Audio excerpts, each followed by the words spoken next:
Right. Okay, so Zach isn't feeling well, so he's not going to be on video, but he is with us today. So with that, I detect a quorum and then some. So I hereby call the meeting of the LGBTQ Caucus of the Metro Council of Nashville and Davidson County to order. And we have all been given an agenda from Secretary Bradford. It's a very short agenda. We first have approval of the minutes in the January 21st meeting, and those were provided by Mr. Bradford immediately following, which kudos to him on getting those minutes to us so quickly. And other than the change of date for our follow-up meeting, which was scheduled for the 22nd and moved to the 29th, which we can make a quick update to. Were there any other notes on those minutes that we needed to address? Okay. With that, I move that we, approve those minutes. Can I get a second? Second. All right. Anybody against that? No. Okay.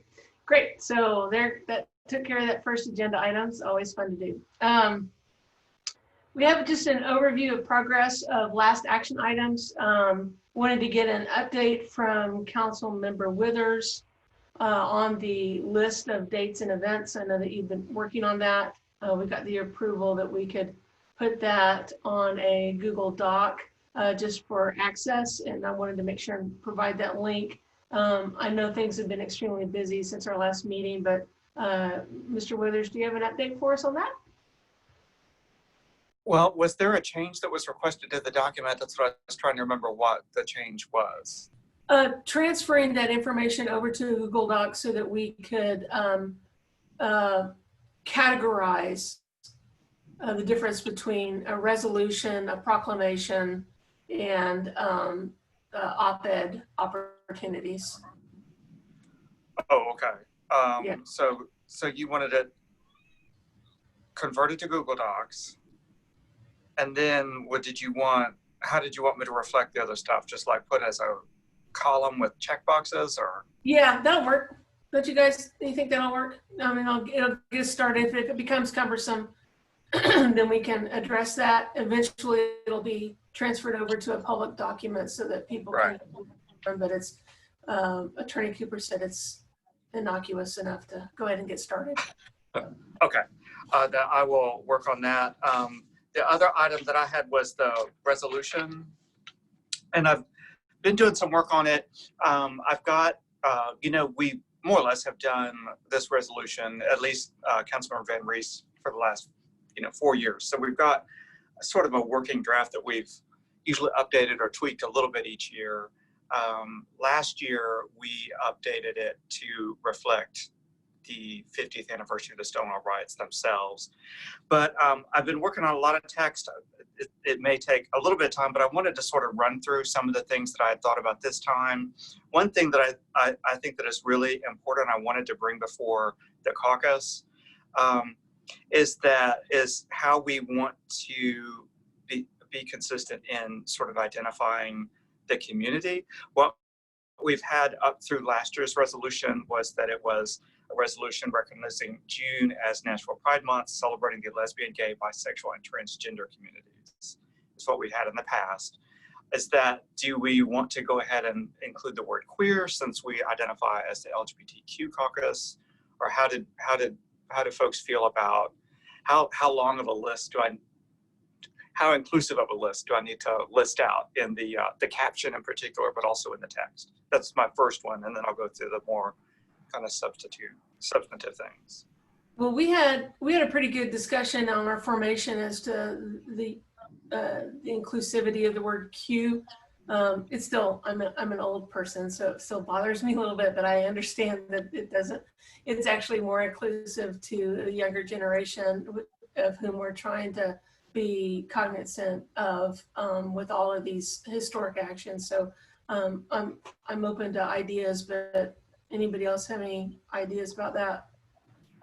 I think go ahead and include it, since we do have the Q in our own caucus description. Anytime we reference the Q community, we include the Q. Okay.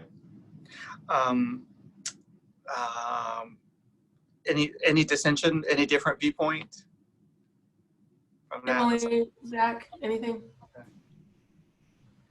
No, I mean, I like Q kind of because I hear more people my age kind of identifying that way. Okay.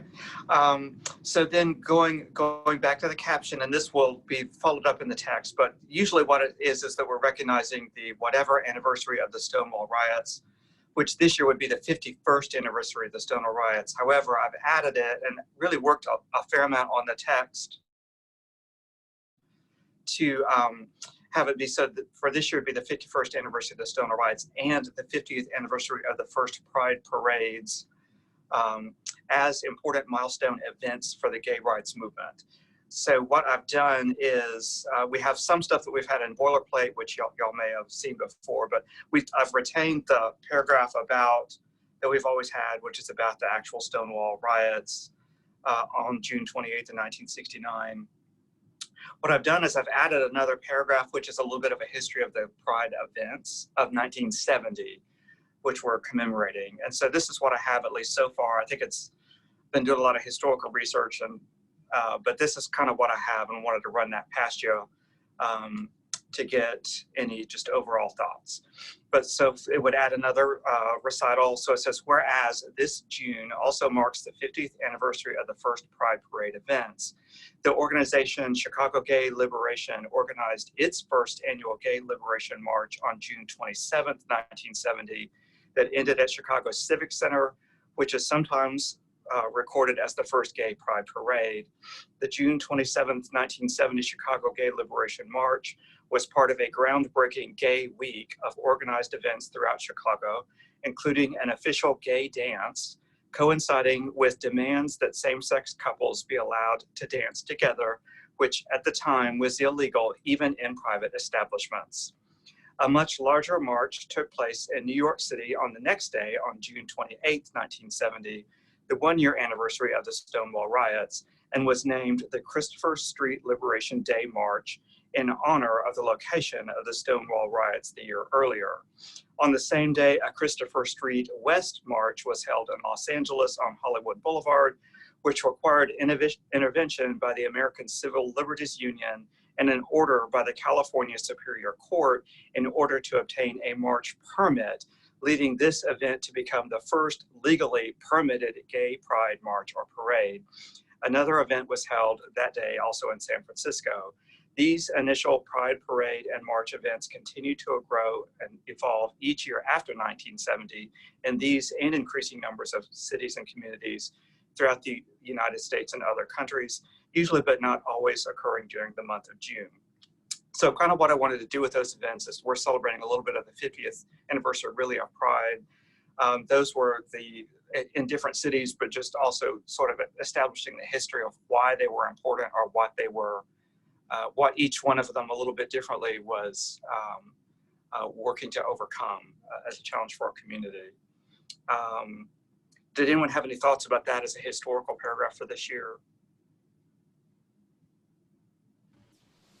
I think it's great to add it because I'm learning more and more from the folks at the library that students really are accessing these documents, and as we get better and better with keywords at the .gov website, that having some sort of historical information is not just a resolution that we pass and no one reads. I mean, these things really are historically relevant beyond what we can see. I had mentioned at the last meeting that I would like a recital concerning the 5th anniversary of the right to marry, because it'll be 5 years on the 26th of June, to include that. Did anybody else have, I can't believe it's 5 years. Did anybody else have, and in that, I mean, you can indicate Nashville's involvement in it, right? I mean, you know, Right. okay. But yeah, that one, like I said, I kind of wanted to go through the big ones of the year 1970, which is the year that we're celebrating the 50th anniversary of, and again, kind of get at a little bit of, each one was a little bit different, and they were important sort of for different reasons. And, you know, like I say, New York and LA sort of have a battle going, but, you know, it was interesting that Los Angeles was the first one that actually had a march permit, for instance, which they had to overcome a lot of things for. So that, like I said, some things like that I wanted to include just as to place it into context for people who might take our history for granted a little bit. That's good. And we'll talk a little bit later, if I remember, about Pride security in the future here locally. Yeah. So did anybody else have comments about what Brett read, or? Yeah, so are we going to try and do all of this in one resolution, or would we try to have a Pride resolution and then do a second one recognizing the 5-year anniversary of marriage? I'm assuming we're too late to have this first resolution be on the June 9th meeting, or are we able to have one resolution the first meeting and then do a second one the second meeting of June? My understanding from our last meeting was that we were going to try for a mid-June resolution reading. And so this one is on schedule. I have to have the language fixed, but this one is on schedule for the June 16th meeting. Okay. Which is a little bit closer to when we ordinarily would have it. And so that's what's going to say. I mean, personally, I would say, like, let's just do more or less do one. So that is like the history of stuff from 1970, and it goes through other cities. Then we go back to a paragraph that we've had in the past, which I'm retaining, which says Nashville's first, you know, because I'd ended up talking about how every year after 1970 Pride parades tended to grow and expand to different cities. And then you go to an existing recital, which is whereas Nashville's first Pride parade took place in June 1988, with 125 individuals meeting at Fannie Mae D's Dragon Park and walking through Vanderbilt University and across West End to Centennial Park. The parade promoted self-affirmation, dignity, equality, rights, and increased the visibility of LGBTQ persons as a social group within the community. Then my next paragraph, though, I could certainly do the marriage stuff because I haven't gotten to that yet. The next one, though, is I really wanted to talk about this year's Pride, because usually we're actually honoring the Pride organization that puts it on. But I started it and wanted to get some feedback about fleshing that a little bit more, and also just to check to make sure that my information is still accurate. I was going to say, whereas this year's Nashville Pride Festival in-person gathering that had been scheduled for June 27th and June 28th at Public Square Park has been postponed amid COVID-19 public health directives in order to protect the health, safety, and welfare of all potential attendees, as well as the many volunteers, artists, and organizations that make Nashville Pride a special gathering that truly brings all Nashvillians together. But what I wanted to sort of follow that up with, and I needed maybe a little bit of help, is that it's my understanding that our in-person event is pushed off to the fall, but that the Nashville Pride organization is still having a Pride Month in June. And I didn't want to detail every piece of that, but I wanted to get some thoughts from folks about how to flesh that out, about why this year is a little bit different and how important it's going to be for our community to be together, even though we can't physically be together. Well, the information that was just released yesterday about how Pride is handling the month, I think will steer you in the right direction. And we have Phil here from Nashville Pride as a guest. And if Phil, if you want to chime in here, that would be okay by me.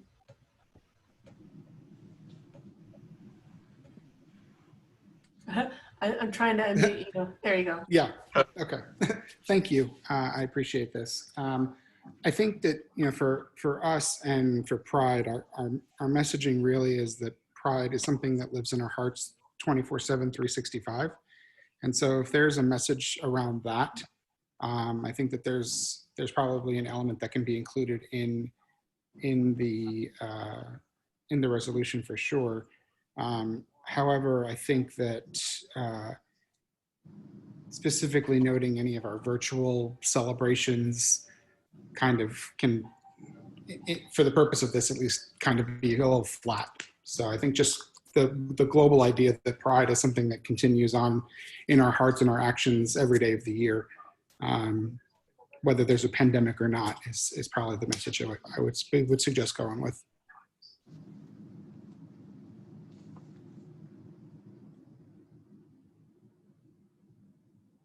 Okay. Yeah, I had checked out the website and was, had checked out the website to research that, but I'll keep working on that piece. Anyone else?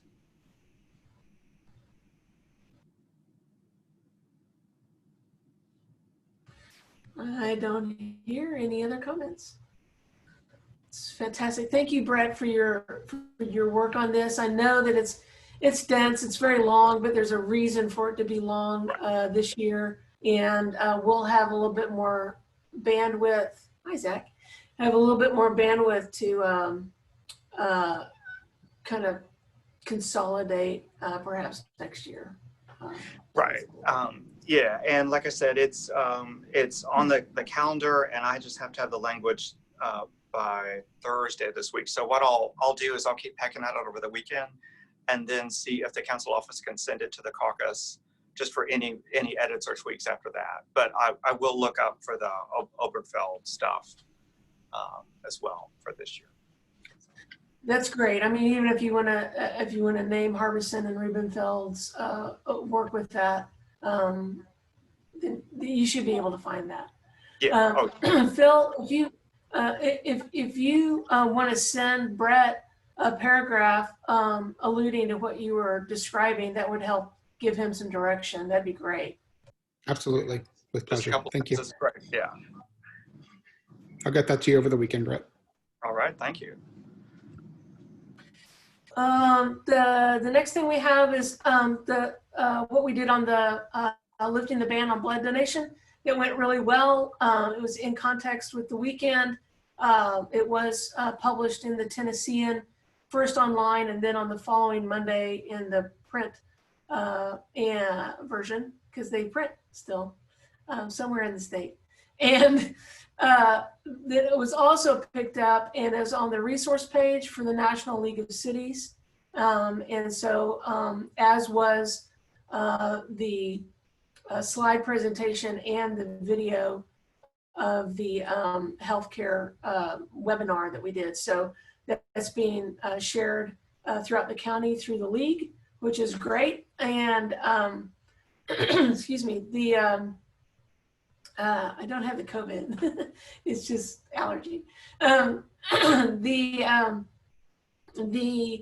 webinar was also distributed through PrideNet and the PrideNet ambassadors. And so that's gaining some traction as well. The last I saw, there was almost 200 people that had watched the entire video. And it is being shared through the network with Out and About newspaper as well. So, so those things are happening.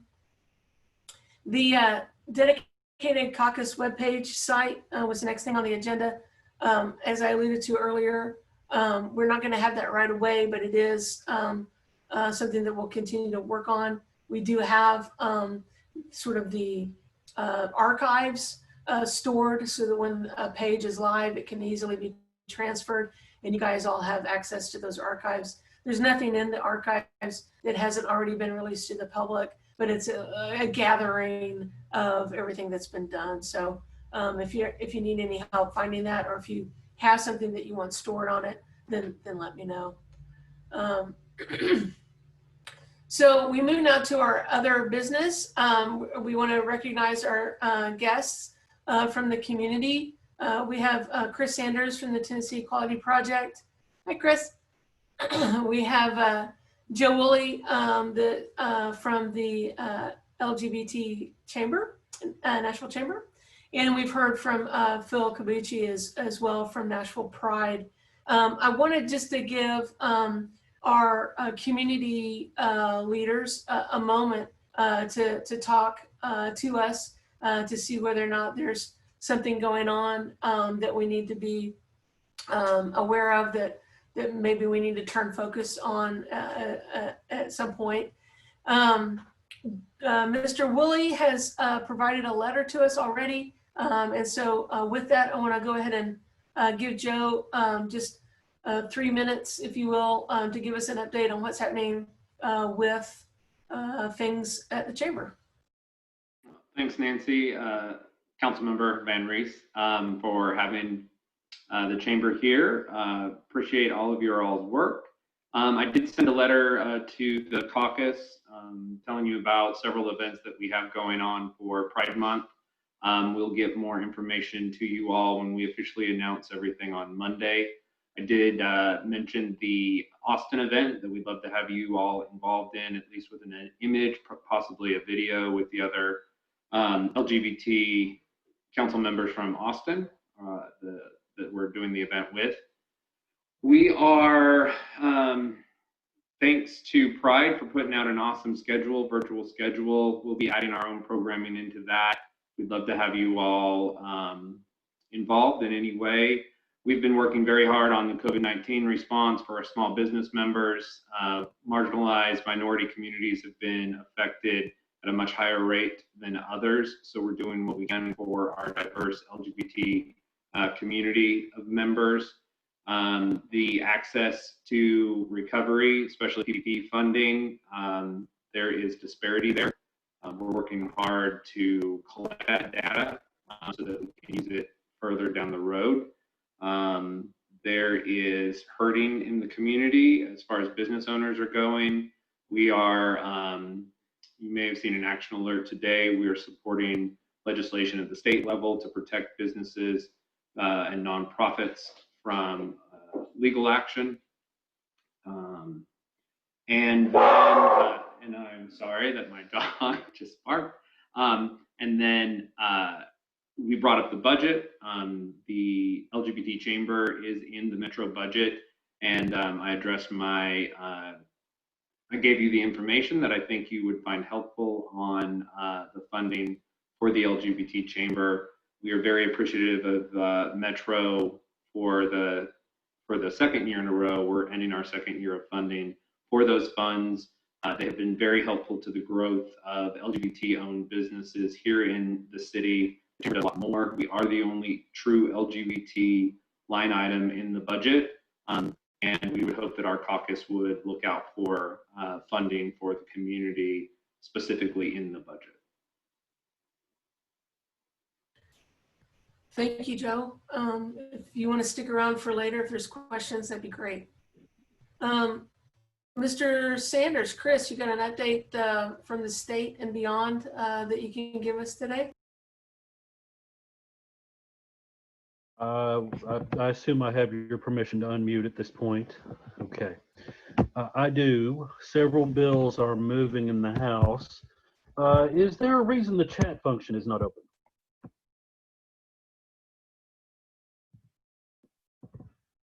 I can't post a link for you to something that has all the bills.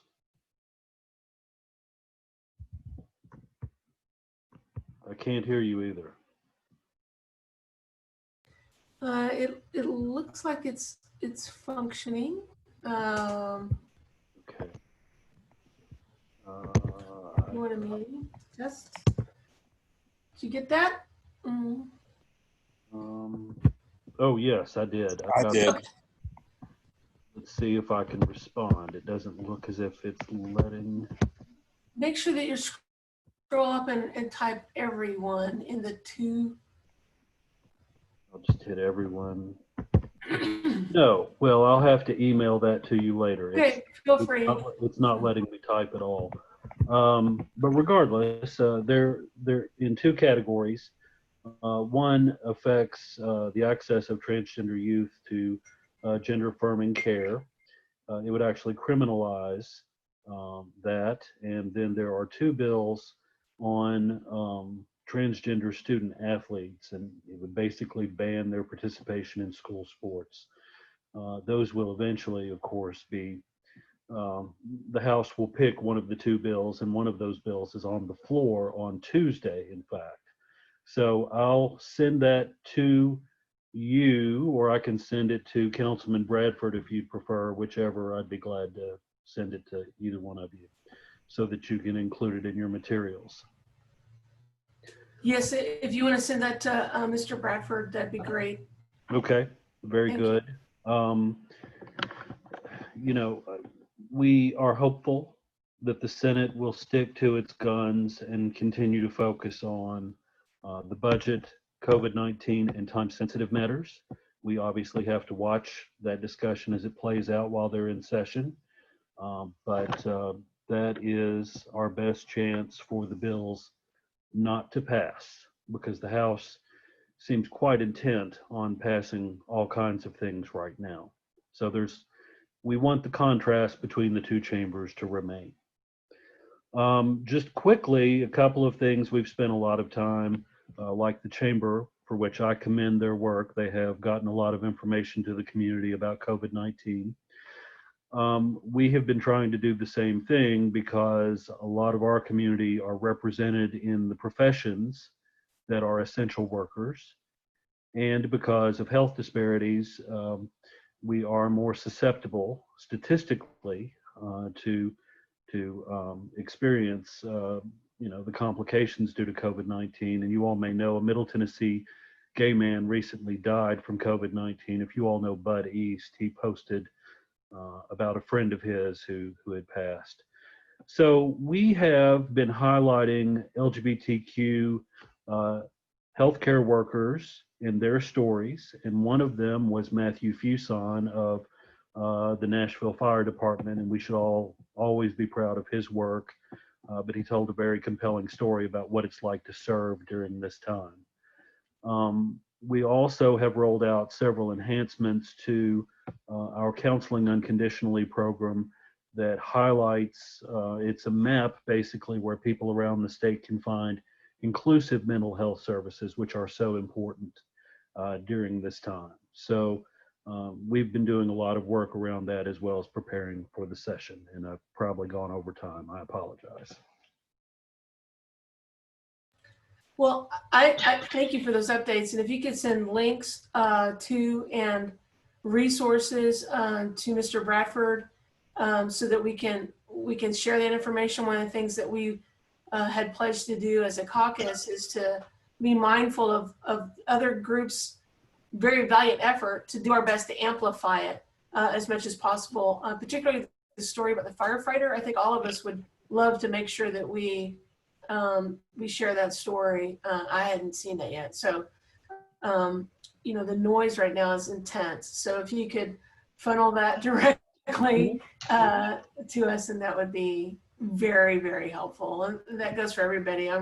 As a member of the chamber, I see things happening with the chamber, or I get information from Pride, and I'm doing that. But I did not know about what was happening that you guys are doing. So I would love to be able to do that. One of the things. Yes, and likewise, if I may add, I think Brenda Gadd forwarded me the COVID-19 and the LGBTQ community webinar the Wednesday before it happened. Going forward, if you all want marketing help, please send me links in advance and we can post those. Fantastic. And I appreciate that. We are striving to do our best to get that hub situated. So point taken, and we appreciate all the efforts. I know that you're doing some virtual on the Hill stuff that would be good for us to share as well. So please let us know so that we can do that, please. Yes, one final thing, and this is a Metro matter.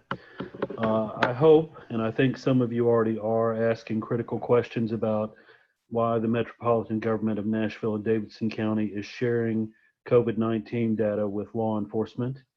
Our community has been through this sort of issue before and has had a rough history with it. And I believe it may be all but a consensus that that inhibits minority communities from getting tested. So that is something that I hope your caucus will continue to have some critical questions with the administration about.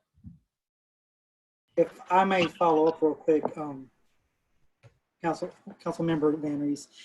So I've been on a couple of calls with Metro Health and the police department, primarily as a representative of Southeast Nashville, since we have some of the highest cases, and my district's kind of sandwiched in between the Antioch and the 37217 cluster. And we've had, as you probably have seen in the news today, we've had very heated conversations. I have brought out several times how not only just our marginalized Black and Brown communities, but how this is a very hot topic for the LGBTQ community. So trust me, I'm fighting, and I am trying to get this policy reversed. Yes, and I saw your post, and I really appreciate that. Thank you.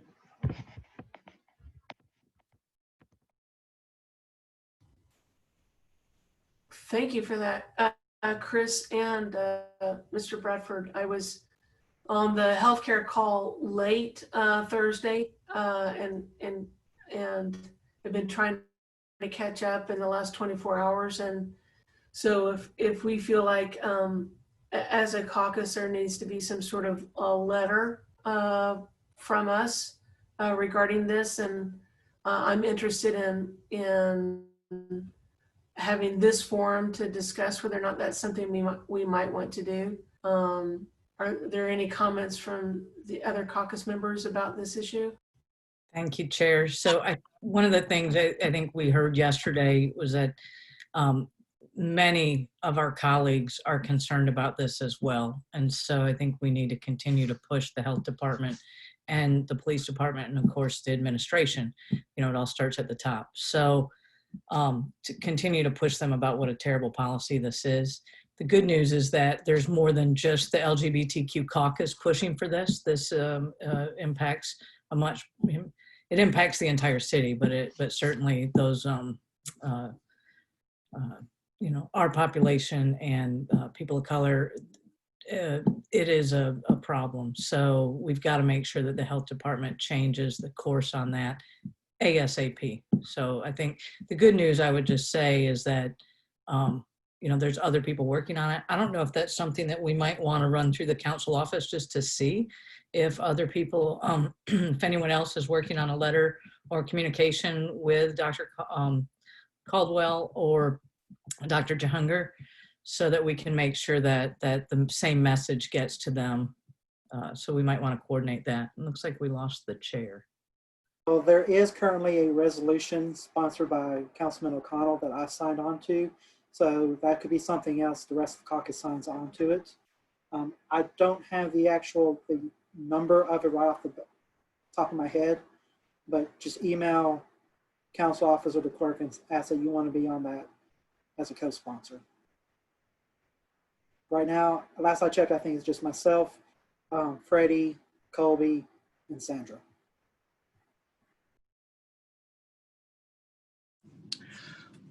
This is Brett.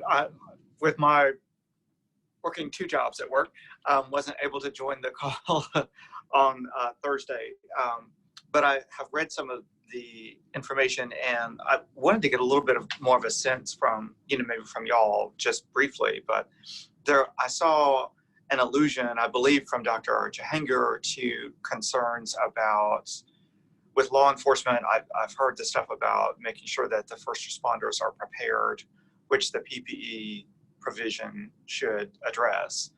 But there was an additional point that he raised about spread of COVID, community spread of COVID in correctional facilities or things of that nature.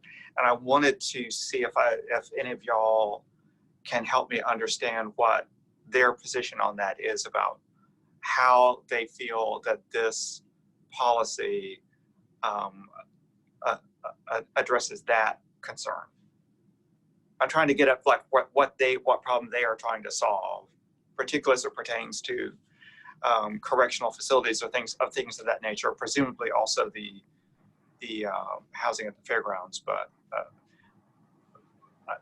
I'm just trying to understand what they believe this policy solves from their standpoint. I can kind of, since I was on the call and the sheriff's facility on Harding is in my district, what their rationale is they're trying to prevent a trial style incident. They don't want to see our county jail become just run through with COVID. I did reach out to Sheriff Hall and asked what are the current testing policies for the sheriff's office. Right now, they do not test upon booking or entry, but they do test if an inmate shows symptoms, they do test and they do isolate. I did ask as well about what are the roadblocks behind, why aren't they testing upon entry into the facility? The answer was they are going off of current health department directives, and the health department does not feel that testing inmates upon entry, I don't want to say valid, but they're just basically the health department says you don't have to test upon entry at this time. He also provided me with a graph of showing the number of inmates that they have taken in since February, with the chart marking the first case of COVID in Davidson County when the city went on lockdown, and one other metric. So I can include that graph in the newsletter or in any communication if y'all want to take a look at that. But basically, to answer your question of what their intent was, is to make sure that we don't have a similar event in Davidson County as they had in Trousdale. Okay, sorry, you guys, my power just went boom, and so I had to come back. So I know when I left, Emily was speaking, and was there conversation regarding a consensus on speaking out against the ID policy?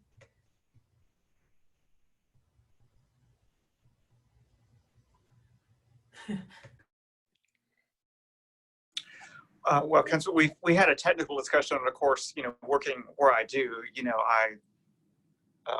I understand the concern about community spread in enclosed areas, but that's what I was trying to gather from colleagues who were able to participate in yesterday's call, what the health department's intent is as it pertains to sharing that information with law enforcement.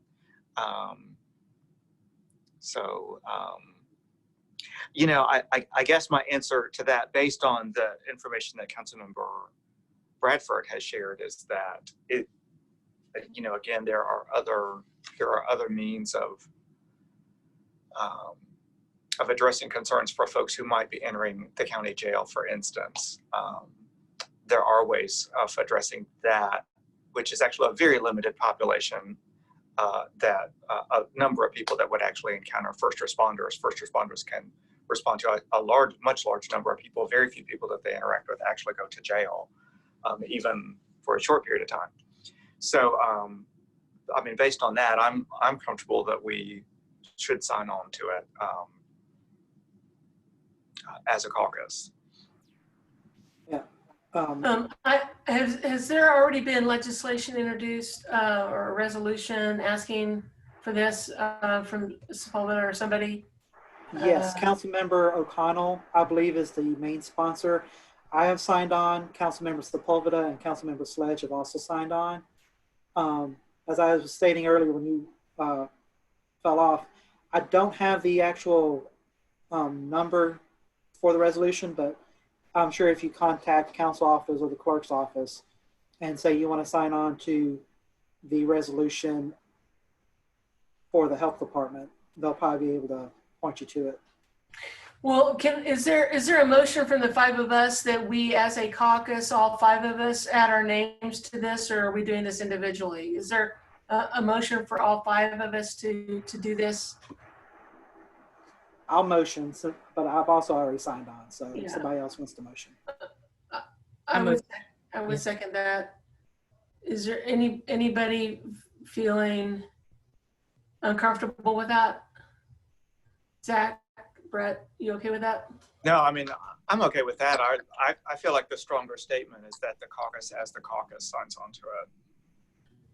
That's what or issues a statement that expresses that not only as we as you know, individual council members, but that we as a caucus sign on to that.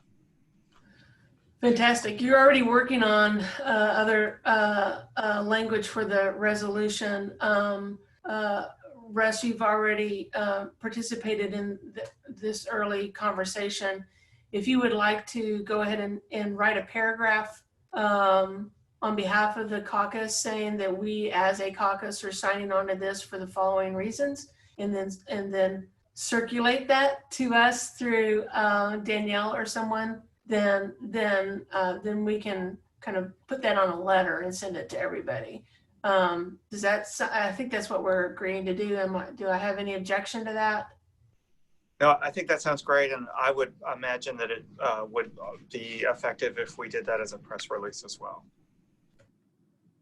Okay, so just to clarify, I am to write up a short paragraph press release explaining why we as the caucus have decided to sign on to this resolution, basically denouncing the current data sharing policy, correct?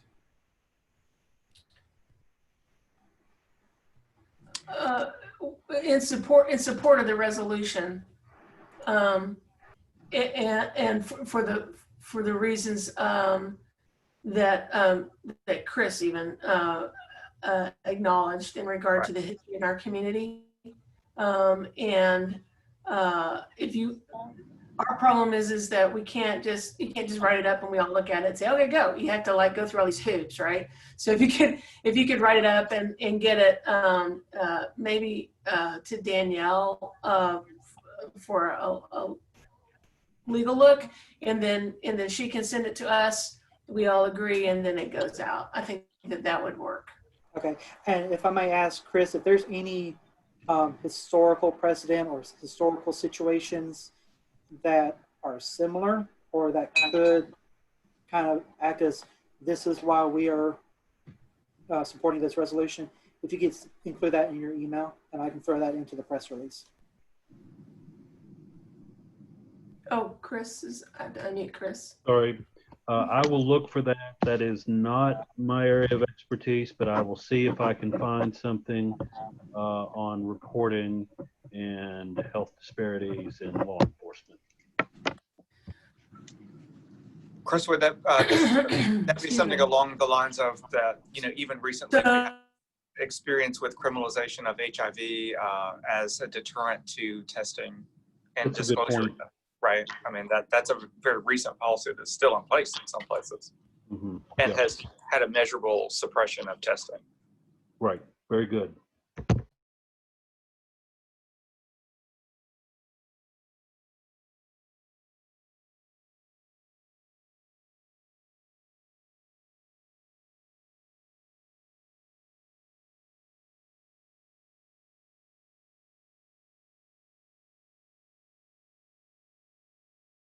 Nancy, are you still with us?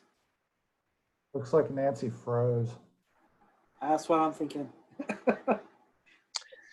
I'll say up here in the Gouldsville-Madison area, there's a small storm coming through. So I wonder, she mentioned that she had lost power briefly. I wonder if she lost it again.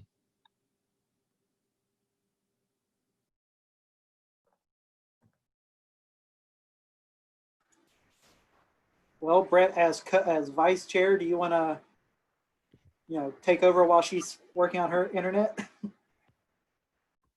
What is next on the agenda? I believe we still haven't officially heard from Phil. For Pride, okay. Hey guys, before you start that, I had told Nancy asked me to come to be able to answer questions about the budget.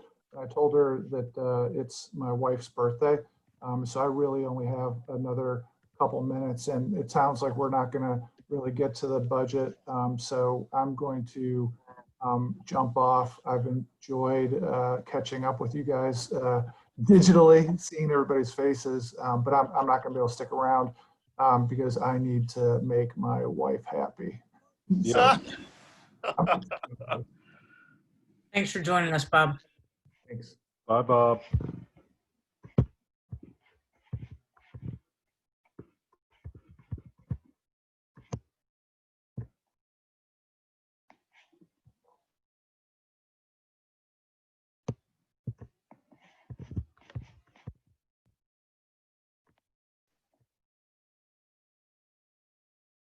So with Nancy out of commission, does that mean Phil is unable to unmute himself?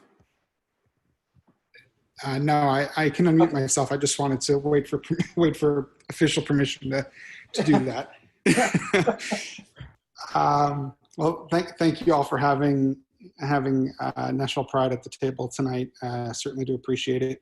As I mentioned earlier, we do officially yesterday, and then on this coming Monday, we'll be officially announcing our Pride at Home series as part of our amended Pride celebration for the month of June.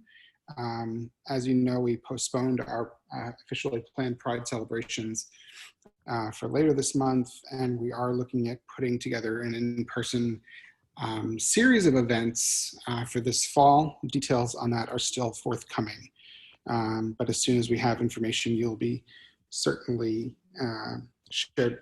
We'll certainly share that information with you first before it goes public. So as part of our Pride at Home series, we are doing a number of different things, including a live stream of 3 different events. We are launching a National Pride Live series, which has been under a soft launch this past month, where we're featuring members of our community who are talented in a number of different areas and arenas, whether it's music or an impersonation, cocktail making, cooking, spoken word, you have it. And we are putting together a series of shows that take place on Friday evenings at 9 p.m.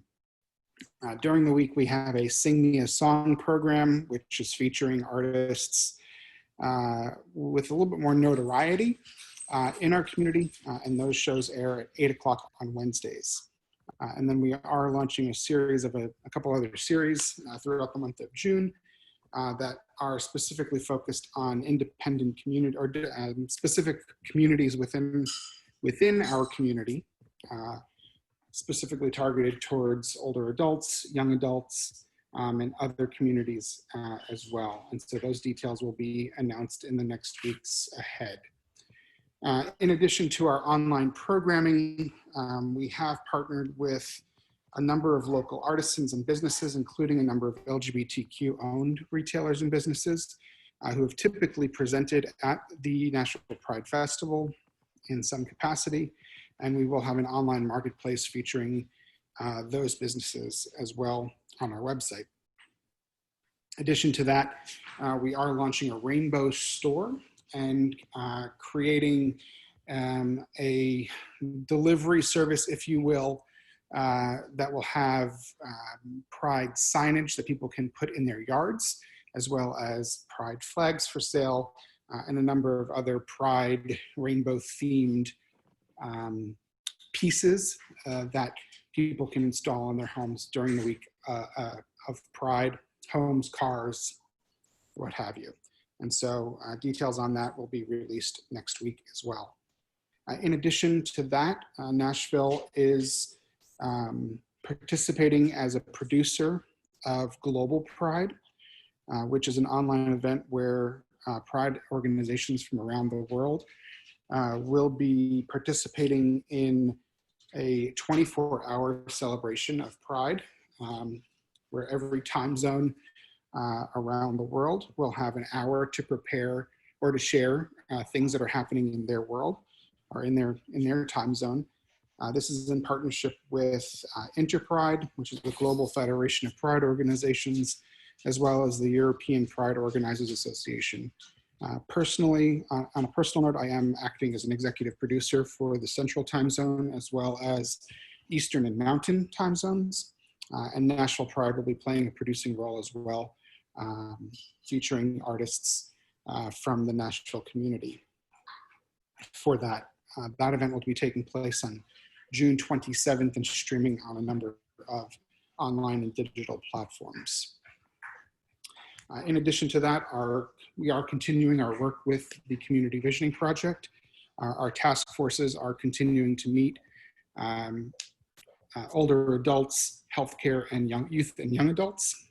Those programs are continuing and will be wrapping up in about a month and a half to 2 months from now, with additional recommendations that have been coming down following the release of the Community Visioning Project in late December. And we'll be moving into phase 2 of that in the early summer. So we'll have more information on that soon. Thank you all so much. Thank you, Phil, and thank you guys for continuing your discussion. However, I'm not sure whether or not it was being recorded, and so if you could recap any deliberation that took place in regard to the letter that we're sending. I left before I got a conclusion on that. Could someone, Mr. Bradford, could you recap that for me and for the record? Nancy, it kept recording. It's recording to the cloud.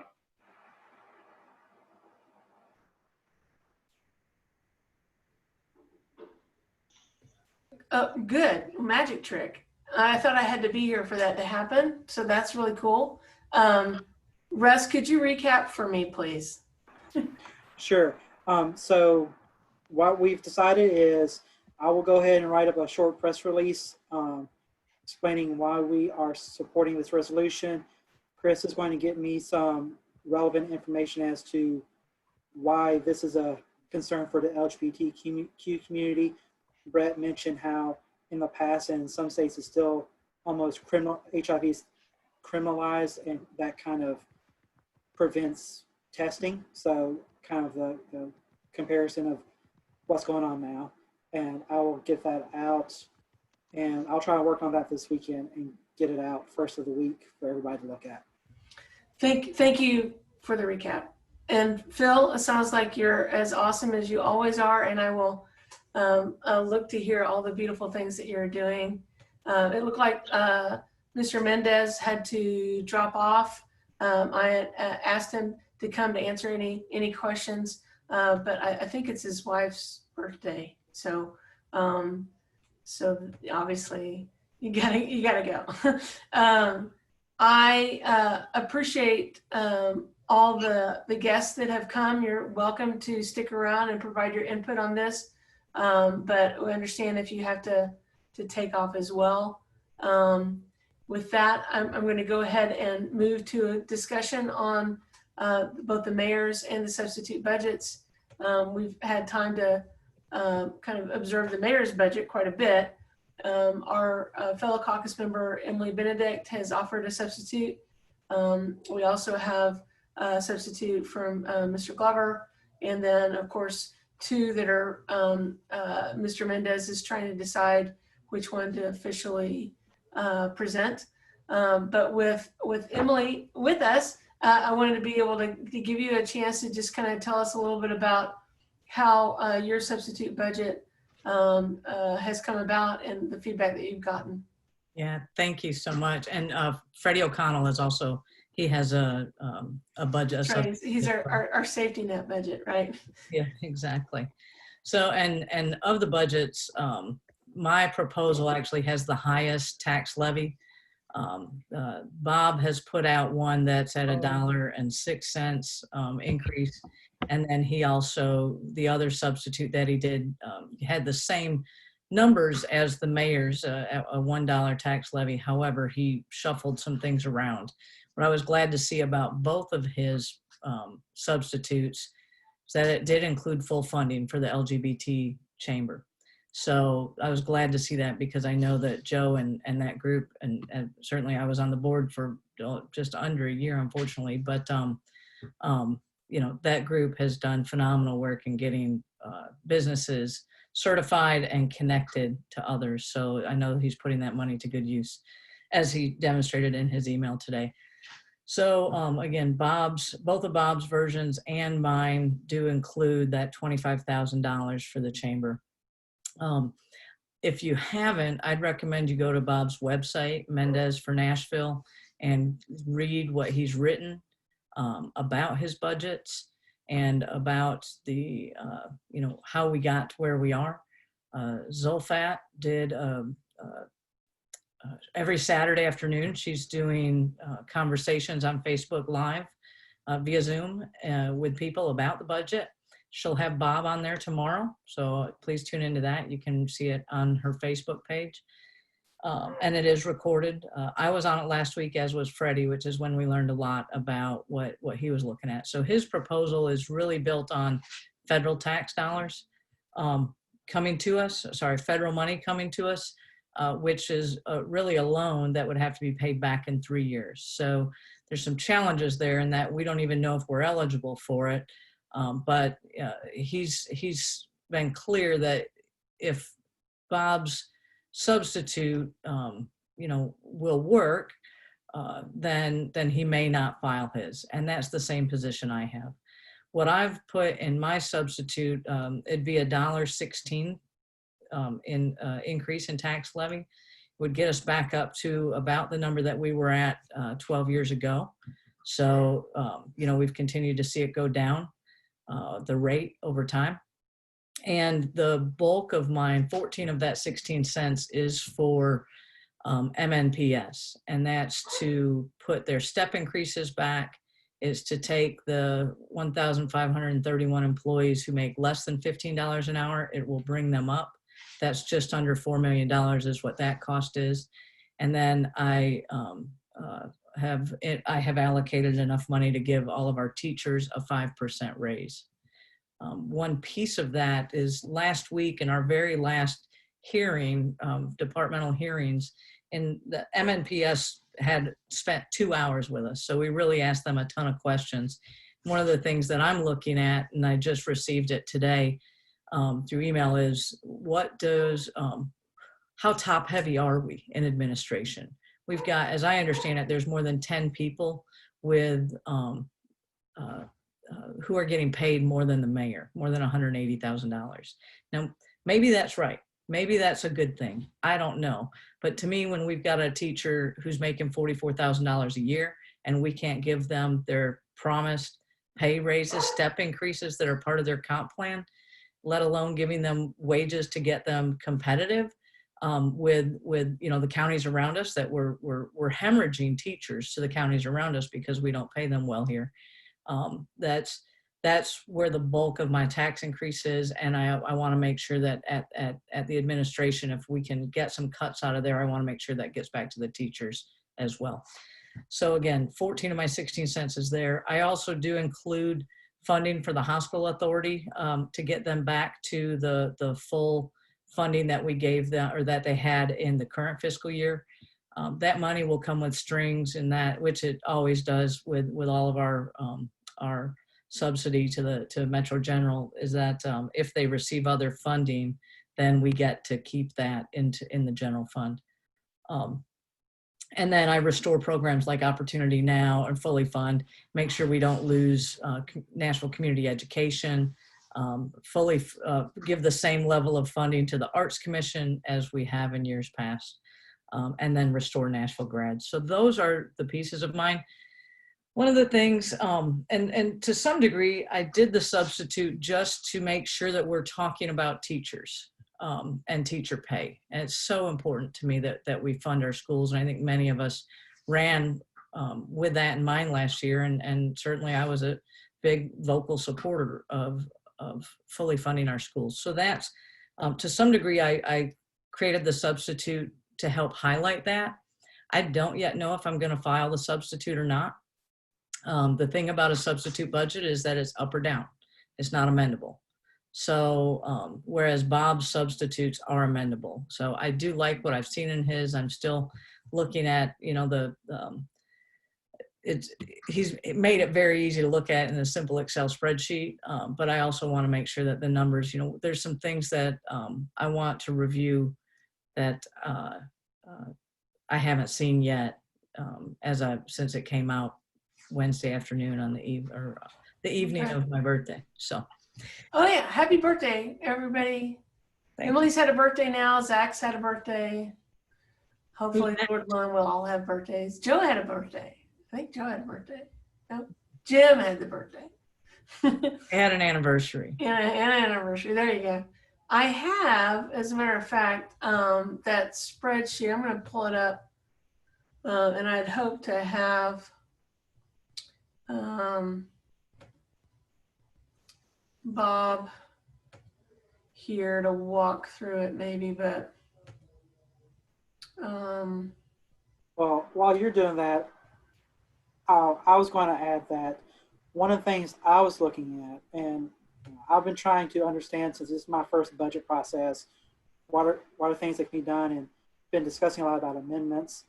And I even had a call with Mayor Cooper today, kind of talking about some of my concerns and some areas where I think we can still make cuts. And I'm looking at increasing the cuts to the Nashville area chamber and either redistributing that amongst all the remaining chambers so that all the chambers in Davidson County have the same amount of funding, or at the very least upping funding for the LGBT, the Hispanic, the Black Chamber of Commerce, and then taking the rest of the money and putting towards the Arts Commission and other nonprofits. Well, I wanted to, can y'all see this? Can you see that? Yes, okay.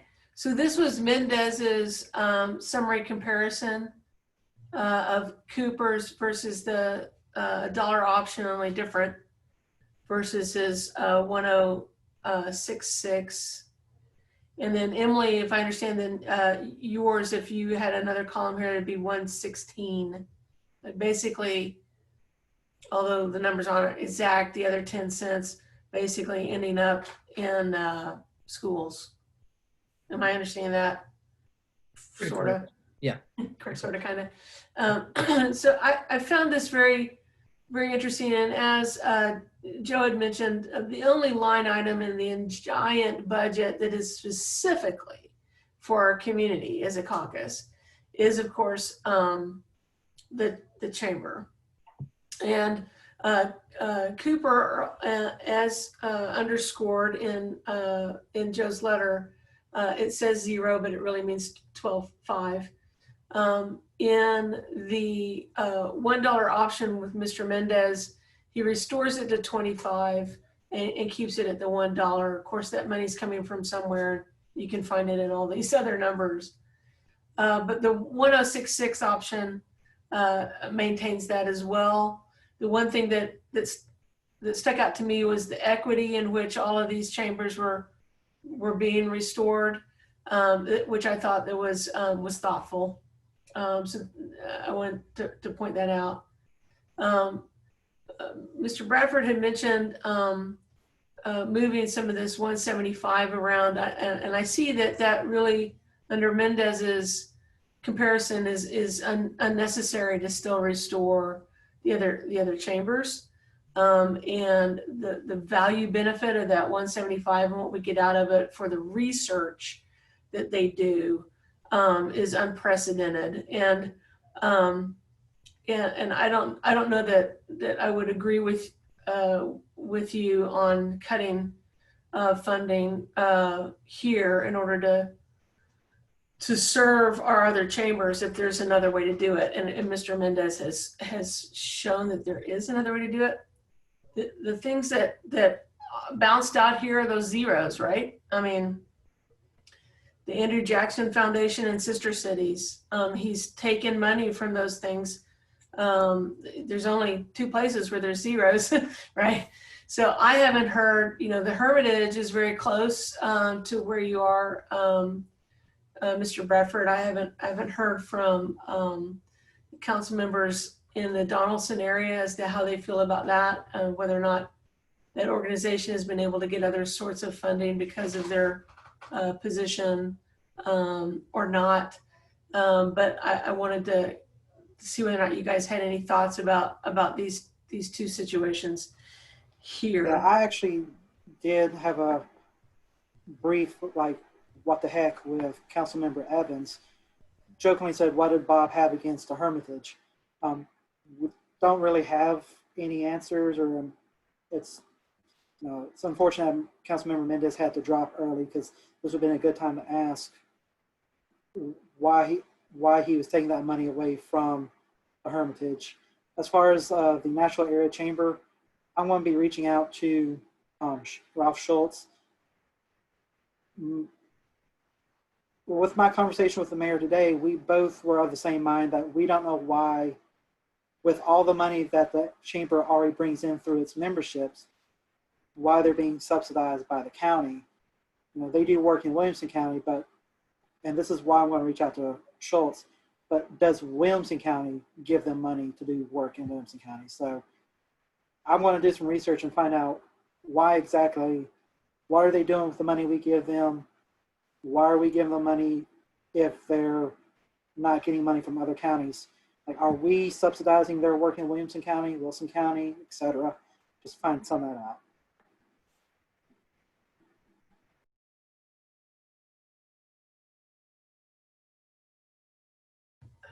Does anybody else have comments in regard to the comparisons and the budget options that we've been provided? Any insights that you can give? As Councilmember Benedict indicated, if Bob's only going to introduce one of these two things, and it would be amendable at that point. That's when it gets really crazy during the month of June, and we can get Brett to chime in on that process as well, because I know this is y'all's first budget, but it can get crazy. The one thing that we did agree on at our last meeting was that our threshold was that no one that works for Metro would be somehow, no layoffs, no penalty against our workers.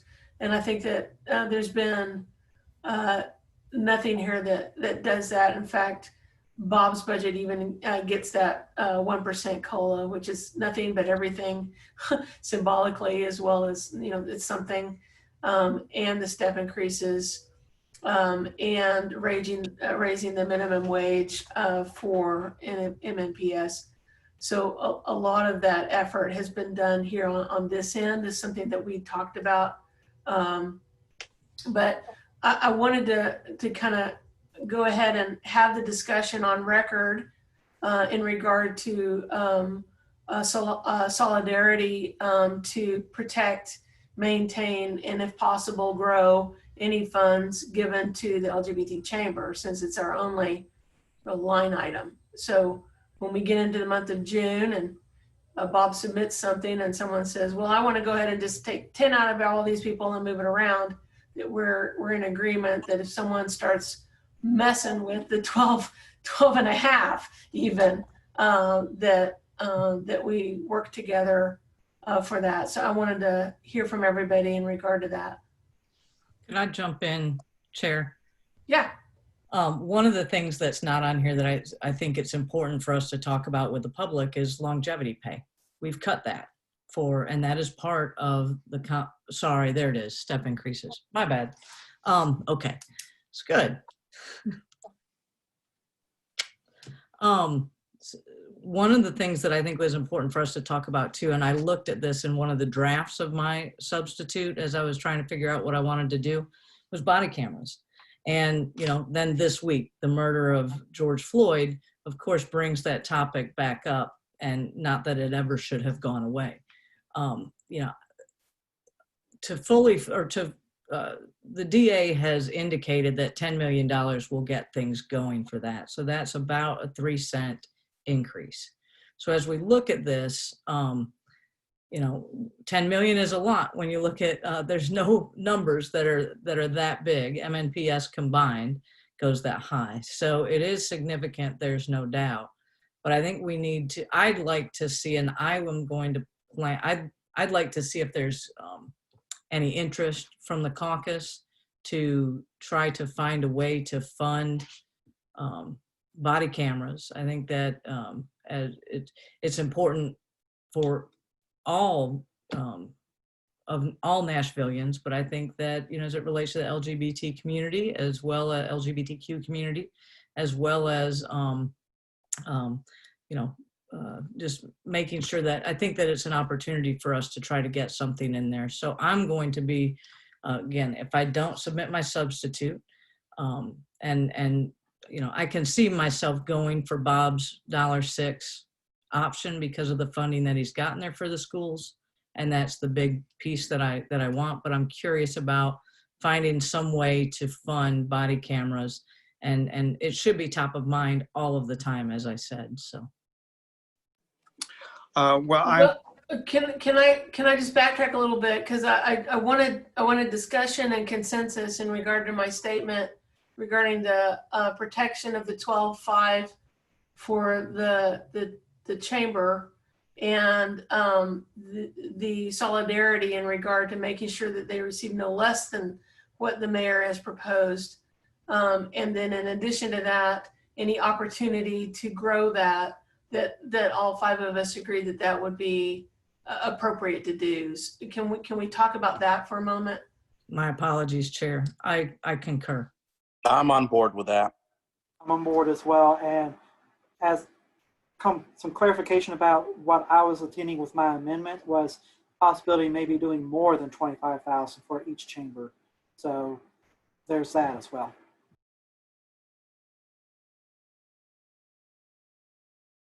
Okay, so just to clarify, because it gets really weird in the month of June, I'm telling you right now. Anyone wants to add an amendment that regardless of how awesome it is, part of that money takes even $500 away from the LGBT chamber. All 5 of us are agreeing that we would vote no because of that. There needs to be a real clarity in regard to no less than what the mayor has provided. And then if it's an opportunity to give more, that we would again do that. Of course, there's going to be opportunity for all of us to vote individually on whatever opportunities there are to do that. I mean, act individually for your own folks. But I did want to at least make sure that all 5 of us agreed that regardless how awesome it is, I mean, if it's a brand new, beautiful thing for your own district, if it's taking money away from that 12.5, that we've agreed that as a caucus, the 12.5% muscle that we have would be used to protect the LGBT chamber. Do we have an agreement on that? I say yes. Brett? Yes. Yes. Emily? Yes. Russ? Yes. Zach? Oh, yes. All right, cool, man. So that makes Joe happy. Namaste. And we'll try to get more, but that helps us have that consensus. Emily has now presented another thing for us to consider as it relates to how it affects our community, and that is body cams and the cost for that. I don't know that short of raising the revenue that's going to happen. So somebody in the minority caucus may present an extra, what would it be, 3.5 cents in order for that to happen. In our work to remind ourselves in our bylaws that we said if there's ever a time to align with either the Women's Caucus or the African American Minority Caucus, that we seek those opportunities to do so. And so that might be, I don't know that someone's already drafting an amendment to something that Mendez may propose or not. But if we see that, is this something that we agree is worth raising taxes on or not? And if not, then it's something that we agree something should be cut in order to do. I'm not clear on either one of them on my own position. So I'd love to hear from the rest of you. Councilmember Van Rees, you know, you and I spent the better part of our last term talking about this very question. I was a big proponent of the body cameras because I feel that the camera footage would provide clarity about what actually happened. Of course, the shooting and death of Jacquees Clemens occurred in District 6. And we did not have a lot of cameras around at that time, at that particular spot in the Casey campus at that time. And the lack of that kind of footage evidence of what actually happened led to a lot of speculation and community strain and concern. And so I wholeheartedly believe that the cameras will help to provide that footage, short of having, as we had happened with Mr. Floyd, short of having, you know, neighbors around with a cell phone. If you don't have something like that, then, you know, you just don't have anything to go on. So I fully support the body cameras as a concept. You and I spent at least 3 out of the last 4 years hearing from community members going back and forth. We had a lot of debate about the oversight board itself, the language that was in the legislation that originally came before council, which had some elements that there were some elements of that language that the personnel committee objected to, but not the whole thing. But nevertheless, it failed. You had the effort to pass it through a countywide referendum, which did pass. But even after the oversight board resolution passed, we have seen what I believe is unfortunate, to say the least, but we still do not have a consensus about what the police department is supposed to send to the oversight board or not. We don't have consensus from the district attorney's office or the police department or the oversight board, as best as I understand it, but I know definitely the DA and the police aren't on the same page about whether or not they need servers, how many staff they need, how many PIOs they need to go through that footage. And I have a lot of constituents that are very techie who say that Metro's version of doing it with all these servers is way outdated and way expensive, and it should all be put in the cloud. Again, it's not saying that it shouldn't be done, but I'm just not at a position where I think our government, and this is really unfortunate, but I'm not really sure that our Metro government and police department and community oversight board are on enough of the same page just yet to really make that investment the most beneficial. In other words, like we don't necessarily know what we need to really make it work from the back inside. And that's my concern about it. I think that tool should be so helpful, but the devil's in the details, and massive differences in costs about servers, who's got the server, where does an interview happen, what PIOs have to look at it, how many staff does the DA need, all the things about the body cameras. The expense has never been in the equipment. The expense has really never been in the footage. The expense has been in the storage of it and the management of that footage once you have it. And so that's what my hesitation is right now, is that I just don't feel that all the parties who need to be on the same page, even if they're at the same table, even if they're on different sides of that table, I don't feel like they're all at the same table right now. And so I just worry about the efficacy of that investment right now until we can get the mayor and the chief of police and the DA and the oversight board all to agree on what we're going to do with this stuff once we get it. I'm kind of on the same page with Councilmember Withers. I think the body cameras are a great idea. When I had my interview with the FOP and they asked me the question, I said, I'm all for them, because not only do they provide that extra level of protection for the community, but they're that extra level of protection for the police themselves. I also think that the cost that has been listed for the body cameras is high. Personally, I think some of that cost has been put in there to help prevent implementation of the body cameras. As far as if I would support an increase in the tax rate to pay for it, I would have to say I wouldn't. And I think there's a lot in my district that they're already having a hard enough time with the idea of a $1 raise. So to try and sell, especially considering my district is very much borderline between right and left, I think it'd be a hard sell to try and convince some of the more conservative voters in my district why they need to pay more in property taxes for body cameras. So I would like to see more research done to see why that price tag was listed. What can we do to cut some of that cost down? If it is in fact primarily storage, you know, the federal government uses cloud. My job uses cloud. Why can't the DA's office and Metro PD use cloud for storage? And if that cuts the cost down, then let's do it.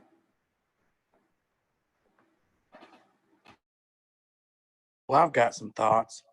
And actually, my thoughts have nothing to do with the merits or the personalities involved with body cameras.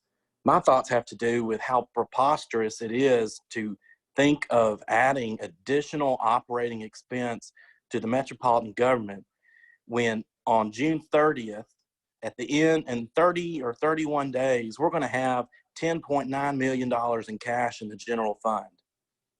$10.9 million. That will not run the government but for a few days. Immediately in July, we're going to have to borrow $100 million in TANs and several more $100 million throughout the year until property tax revenues come in.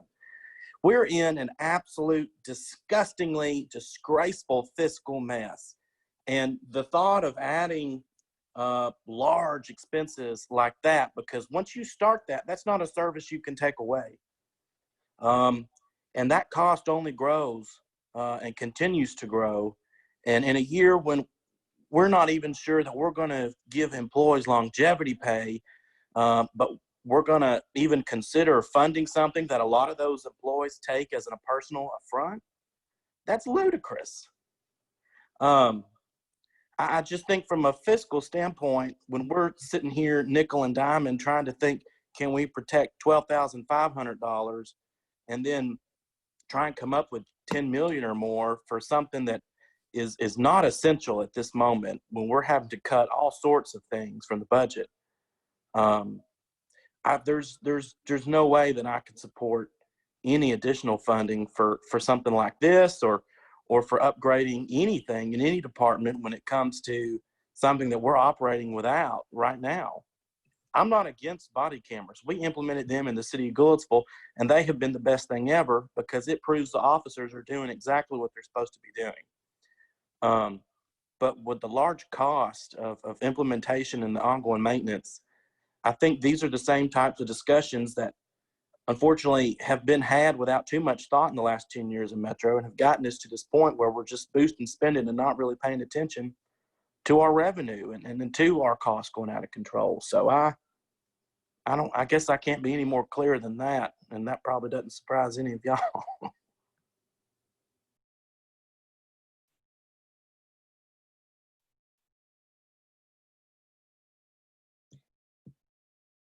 Chair, may I suggest we just go back to the conversation? I mean, it sounds like we won't have consensus on that as a group anyway. So may I suggest we go back to a simple discussion about the levy itself?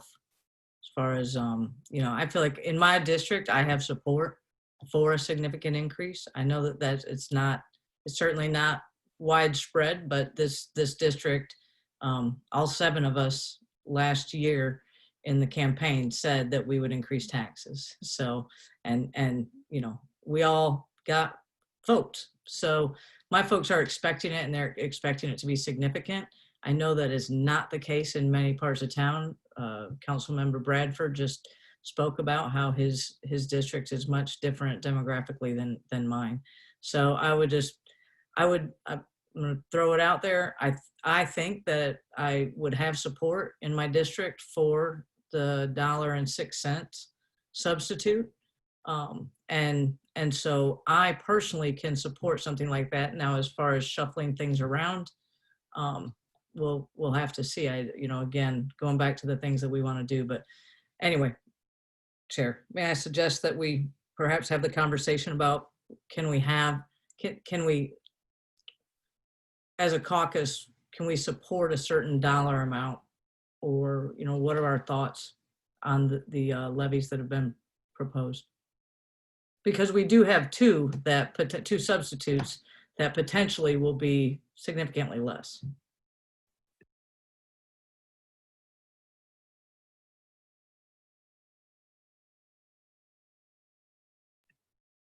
Councilmember Van Rees, are you there?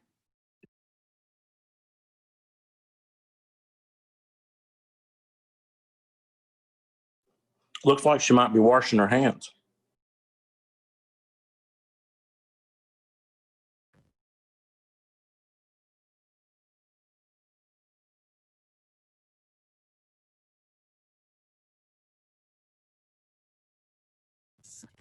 I'm going to take this time to thank you all again for your service and your work for the city. And we're here for anything you all might need. Thank you, Joe.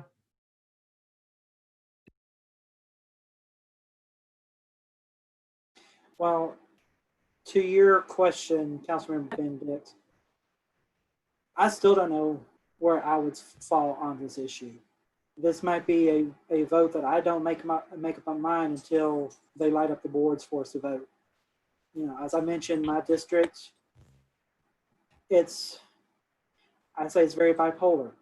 When you look at different issues, it's liberal on some issues, conservative on others. I mean, when you take the election itself, on the general election, my district was one of those that overwhelmingly voted for Bob Mendez and helped him win first time. And he was running as a pro-tax candidate. But then on the runoff, Steve Glover was number one. So again, it's like, yes, they voted for Bob Mendez, but they also voted for Steve Glover. Yes, we voted for the COV, but we also voted against transit. So far, the only emails that I've gotten from my district is they don't want no tax, period. Like, they don't want any increase, period. Is that feasible in this current climate? I've tried to tell them, we knew going into this that this budget would not be easy, and the tornado and COVID have just made it even worse. So I don't know. I don't know what level of tax my district would be open to, what they'd be willing to accept. So I'll leave it at that.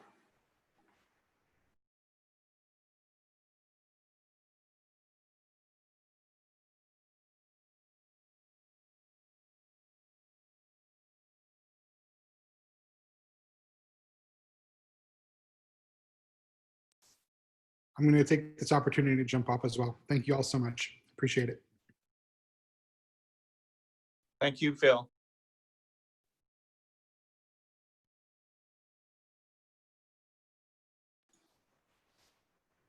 Oh, there she is.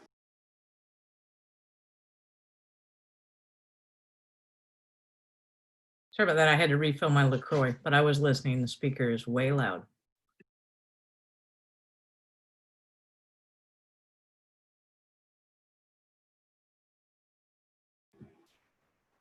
I think Brett just froze. Oh, there. Okay.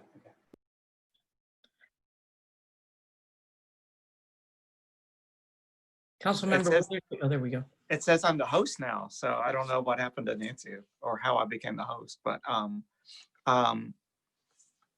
yeah, I don't know. I mean, to the question of the levy, I mean, District 6 is one of the leftmost districts of the county, so we do have libertarians as well, but I can't take my constituency as a measure of what the rest of the county will vote on. I mean, that's just the way it is, you name it. District 6 votes for it. by a wide margin and the rest of the county votes against it by a wide margin. You know what I mean? So I try to be realistic about what it's possible to pass countywide. I mean, I speak to our values of our district, but I do believe that a dollar itself will be a big pill to swallow for many people in the county. Even in District 6, especially District 5, District 7 to a maybe a lesser extent.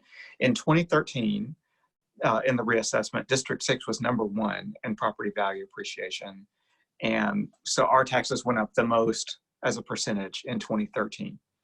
In 2017, we weren't in the top 10, but ours still went up some. Now, District 5, their values went up about 90%. But so I do have constituents, a lot of constituents in East Nashville, particularly if they've been here a while, who have, where their tax bills have gone up in 13 and 17, and we know they're going to go up this time again. And they still feel that, they're not getting the same levels of services that they did a while back, much less any new services. And so that is, that's a factor to consider, is that, there are other parts of the county where their tax bills did go down, but I also don't want to, necessarily clobber my own constituents if I'm not going to be able to get them even sort of basic levels of services or let alone new services. So that does kind of weigh on me. I mean, I had supported Councilmember Mendez's substitute 2 years ago, and I voted for property tax increases both times. Those were both in times of prosperity, and so I think it's one thing to talk about. We should catch our employees up, which I wholeheartedly believe in a time of prosperity. But right now we do have a lot of people that are hurting, particularly in East Nashville. You have a lot of small business owners where they're going to have tax increases on their house, as well as dramatically on the business that they operate. That's going to, if they're the business owner, that operates their bottom line. If they work in the service industry, let's say, or some of those other areas, it's going to affect how many employees they get to bring back. It's going to affect to what extent they're going to be able to pay them. It's going to affect to what extent our community is going to be able to support those businesses, those local businesses in District 6. So I try to be realistic to say that, East Nashville's values are very progressive, and you would carry out the values of District 6 with an astronomically higher property tax rate than we have. But at the same time, I do want to be cognizant that the East Nashville community has already taken a couple of punches in terms of property tax bill increases, has not necessarily seen their wages go up, hasn't seen services go up, and is going to be struggling to get back on their feet. So making it, it's hard to justify going above $1. I'm not saying I couldn't get there, but I think making the case for $1, even for our East Nashville community that's had 2 increases in a row in their bills, it is already a lot to ask. So I want to be really hesitant about that. And I think also, there's a real possibility that what would happen is that next year when we come back at the reassessment, I think Councilmember O'Connell was kind of wanting to use the federal loan program to get us to that reassessment period and then just do it all at one time. I don't think that we can. I think it's not out of the question that we would have some degree of a rate increase this year and maybe again next year, or at least if we do a reappraisal, we don't bring it all the way back down. We have to take a separate action. But I think that we'll probably have some degree of additional property tax increase in next June, unless the economy truly rebounds, which, it worries me every time I drive through 5 Points now and I'm starting to see bars packed full of people. I just worry so much about, if those businesses, it was already difficult for those businesses to have to close once. If those businesses have to close again, that's really going to be devastating. And there's just so much uncertainty that I'm a little bit more of a posture this year to cover the basics and then see how it goes. Hope we all get through the fall and winter. Hopefully we can all get a vaccine out. Hopefully everyone will actually take the vaccine. But I just feel like there's a lot of uncertainty and I'm not necessarily as anxious to ask people to pay more, even for things that many of us believe in. So that's my open letter to myself, I guess. I think that the hole that we got ourselves into isn't going to be, I don't think we're going to solve that in one budget year. I think it's going to take multiple budget years to get us there. That was a really, really long letter. However, I agree with the premise. Yeah, I agree as well. I think that it's really easy to, I think, to get very anxious to solve all the problems all at once when the problems are so huge. It's like I mentioned to Joan at lunchtime, I said, there's 73 emails in my inbox, and I know that at least 40 of them are urgent, but I don't know where they are, right? So getting through everything is enough of a challenge as human beings, dealing with work, dealing with this, dealing with everything that's going on. And so I wanted to also just sort of check in with everybody as friends to make sure that we're okay. I know that Zach is looking for new work and a new adventure. So I'd love to hear an update from you to make sure that you're okay. Emily, her household, been as living with a social worker, I know it's impactful. I know that there's a lot of stresses on all of us. I just wanted to kind of just check in a little bit too, because we need to be there for each other. If we're not rested well, if we're not eating right, if we're not getting just a little bit of exercise, we can't make good decisions. We just can't. And so I just kind of wanted to throw it out there just to check in. Everybody okay?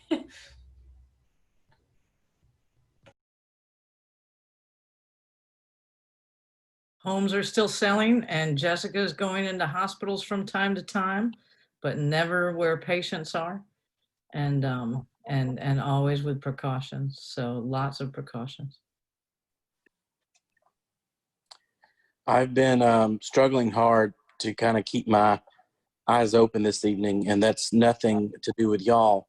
All the wonderful weather and the blooming have caused me to be quite agitated by my allergies here the last day or two. And so I've taken allergy medicine, and it's just really wearing on me. So I apologize for seeming disinterested this evening.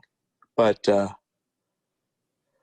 think, I'm sorry, that was not planned. I think Nancy mentioned she was struggling with allergies too, but I did. Yeah, I left my job, and Emily, I am going to join the ranks of real estate professionals. So you will have to not sell all the houses in Nashville now. Well, let's sit down. Realtors are my customers, not my competition. If I know there's a good realtor on the other side of a transaction, that's a good thing. I'd be glad to help you learn the ropes. I'm sure you'll teach me something too. Brett, how you doing? You're both landlord and employee. You okay? I'm hanging in there. My tenant up in Ohio is, they're refugees. He's a refugee from originally from Congo and then from Uganda, and he works at a meatpacking plant up there, and so they closed down very, very early, which I'm grateful for. But he has at least been able to, the other thing that's good too is that through the refugee program, he was able to collect unemployment. And so that has helped him to keep paying his rent, which helps me help them. So that's pretty good, but I've been worried about them up there. In Dayton, they have, they early on, Ohio did a fantastic job of addressing and getting information about COVID. In Dayton, they have a lot of immigrant communities. And so early on, they had put out, the city of Dayton had put out information in several languages, including Arabic, of course, Spanish, but Arabic, Turkish. They have a large Turkish population, but also Swahili. So that really made me feel better because my tenant and a lot of his neighbors, their native language is Swahili. So that helped me to at least ask, like, have you seen this document? You know, do you know what to do with that information? Because I just worried about them being up there and not really knowing what was going on. But so that at least has been hanging in there. And then with my job, I mean, it's a mess at my job. And, you know, answering a switchboard is it's about my least favorite thing to do, because it's one thing to get calls that are related to your job. You know what I mean? Because it's related to something that you do, but just like the randomness of all these calls, it just totally wears me out every day. And usually at the end of the day, I can't talk. So y'all have gotten, it was a quiet day today, so I apologize for talking so much. But I'm just, you know, every day I get up and I'm like, you know what? I still have a job and a paycheck, and that's a lot more than a lot of people have. So I'm just gonna grin and bear it and beg for patience. Russ, how are you guys doing? We're hanging in there. We're both working from home, literally side by side. We turned our little third bedroom to a joint office, so we both have our workspaces. Try to get out when we can, whether if it's walking the neighborhood or like on Monday, we drove out to Cookeville and rode around and walked around Tennessee Tech's campus, because that's where Matt went to college. Staying busy on top of working my full-time job, doing this. I'm also helping run a state house campaign in Williamson County. So if you've probably heard of Elizabeth Madera, she's running in District 63 against Glenn Cassida. So I'm doing her graphics, helping her with social media, and doing all that in my spare time. So staying busy, but I'm good.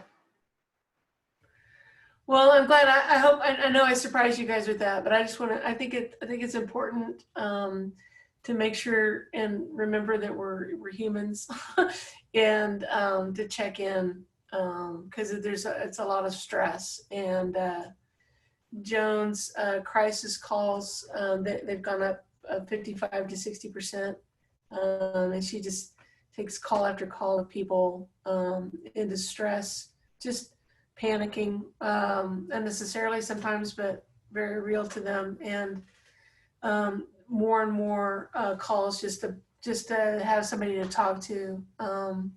One of the statistics in our community that stood out to me in that health report was just how many, particularly older Nashvillians that are isolated, but particularly gay men that are older and isolated because their communities are just, they can't get with each other. And so I'm trying to be more mindful, just to ask, you know, how you doing? And I think that the more that we lead by example in that regard would be great. I think we've covered everything on our agenda. The budget's going to come as it comes. It's not going to be like we can look at each other across the aisle and kind of, so it's going to be harder in our technical environment to kind of understand how it affects us. I think it was important for us to have this meeting before the month of June took off. We do need to go ahead and at least put a flag in a day for our next meeting, and then much like this one, it could very well change. But I think that we could push into even late July or early August. If you guys feel like we need to meet before then, of course we could. But as a placeholder, do you guys have any particular weeks in the month of July that are really difficult for you? Are you going to be gone or anything like that? The week of July 27th looks tentative for, if we're allowed to travel at all, we have kind of penciled something in there. Okay. Does Friday work at this time, or is it until everything opens up again? Not like we're going anywhere on a Friday night. Yeah. I was say it works for me. I mean, because we have so many community meetings or other meetings on the other days, but the Fridays seem to be That's fun. what I'm thinking. I like hanging out with y'all. So Aw. I'm a pretty boring guy, so Fridays are typically my nights at home to relax. So this is perfect. That's fun. Well, do you want to just put a placeholder on Friday the 17th of July? Any objections to that? Just to sort of, and then if we feel like we need to meet before, we can. Or if, I think that would allow us that if we do meet on that date, that we look at having another community check-in like we had before, and invite people to present what's happening in their neck of the woods to us. Then that, gives us somewhere to be. Does that date look okay? Is the tentative agenda? that's fine, I think. Yep. Okay, cool. Is there anything else? Was there anything that you guys really wanted to talk about that we did not?